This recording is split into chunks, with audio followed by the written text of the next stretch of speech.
ഈശോയിൽ ഏറ്റവും സ്നേഹം നിറഞ്ഞവരെ, ഞാനും നിങ്ങളും വലിയ നോമ്പിൽ പ്രവേശിച്ചിരിക്കുകയാണ്.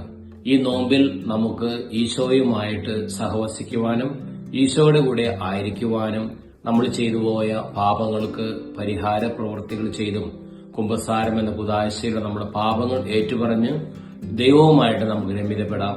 നമ്മുടെ സഹോദരങ്ങളായിട്ട് നമുക്ക് രമ്യതപ്പെടാം. ഈശോ എന്നെയും നിങ്ങളെയും വിളിക്കുക ഈശോയുടെ കൂടെ ആയിരിക്കുന്നതിന് വേണ്ടിയാണ്. മർക്കോസിന്റെ സുവിശേഷം 3-ാം അധ്യായം 14-15 തിരുവചനങ്ങൾ നമ്മൾ വായിക്കുന്നുണ്ട്.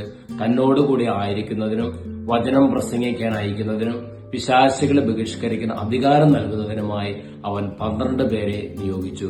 പ്രിയമുള്ളവരെ, ഈ ഒരു വലിയ ദൗത്യമാണ് ഈശോ നമ്മളെ ഏൽപ്പിച്ചിരിക്കുക.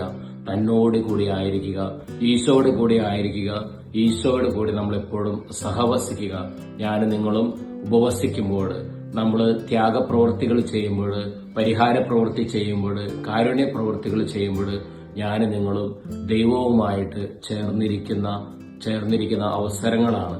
പ്രിയമുള്ളവരെ, നമ്മുടെ അനുദിന ജീവിതത്തിൽ ഈ വലിയ ദിവസങ്ങളിൽ നമുക്ക് ഈശോയുമായിട്ടുള്ള ബന്ധത്തിൽ വളരുവാനായിട്ട് നമുക്ക് ശ്രമിക്കാം. ഈശോയുമായിട്ടുമുള്ള ആ ഒരു 1-to-1 റിലേഷൻഷിപ്പിൽ ആയിരിക്കുവാനായിട്ട് നമുക്ക് സാധിക്കാം. ഈശോ നമ്മളോട് പറഞ്ഞല്ലോ, യുഗാന്ത്യം വരെ ഞാൻ നിങ്ങളോട് കൂടി ഉണ്ടായിരിക്കും. ആ വലിയ പ്രവചനം പൂർത്തീകരിക്കുക വിശുദ്ധ കുർബാനയിലാണ്. നമ്മൾ വിശുദ്ധ കുർബാന സ്വീകരിക്കുമ്പോൾ ഈശോ നമ്മളോടൊപ്പം ആയിരിക്കുകയാണ്, സഹവസിക്കുകയാണ്. പ്രിയമുള്ളവരെ, ദൈവം നമ്മളെ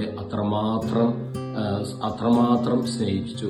നമ്മളോട് കൂടി ആയിരിക്കുവാൻ, നമ്മളോട് കൂടി വസിക്കുവാനായിട്ട് ഈ നോമ്പുകാലത്തില് ഈശോ നമുക്ക് നൽകുന്ന ഈ രക്ഷാകര രഹസ്യങ്ങളെ നമുക്ക് ധ്യാനിക്കാം. പരസ്പരം നമുക്ക് ക്ഷമിക്കാം. നമ്മുടെ അനുദിന ജീവിതത്തിൽ നമ്മുടെ വിശദീകരണത്തിനായി ദൈവം അനുവദിച്ചിരിക്കുന്ന സഹനങ്ങളെ നമുക്ക് ഈശോയ്ക്ക് സമർപ്പിച്ച് നമുക്ക് പ്രാർത്ഥിക്കാം. നമ്മുടെ ആത്മവിശദീകരണത്തിനും ആത്മാക്കള രക്ഷയ്ക്കുമായിട്ട് നമുക്ക് പ്രവർത്തിക്കാം. വിശുദ്ധിക്ക് വേണ്ടി നമുക്ക് കൂടുതൽ പ്രവർത്തിക്കാം. ദൈവവചനം നമ്മളെ ഓർമ്മിപ്പിക്കുന്നുണ്ടല്ലോ, വിശുദ്ധി കൂടാതെ ആർക്കും ദൈവത്തെ പ്രസാദിപ്പിക്കാനായിട്ട് സാധിക്കുകയില്ല. പ്രിയമുള്ളവർ, വിശുദ്ധിക്ക് വേണ്ടി നമുക്ക് പ്രാർത്ഥിക്കാം, വിശുദ്ധിക്ക് വേണ്ടി നമുക്ക് യത്നിക്കാം. ഈ നോമ്പുകാലത്തില് ഈശോ നമുക്ക് വേണ്ടി ഏറ്റെടുത്ത ത്യാഗങ്ങള്, സഹനങ്ങള്, കുരിശുമരണത്തെ, അതുവഴി നമുക്ക് നൽകുന്ന രക്ഷാകര രഹസ്യങ്ങളെ നമ്മുടെ അനുദിന ജീവിതത്തിൽ നമുക്ക് അഭ്യസിക്കാം. എല്ലാവർക്കും നല്ലൊരു നോമ്പുകാലം ആശംസിക്കുന്നു. വിശ്വസിച്ചായിരിക്കും.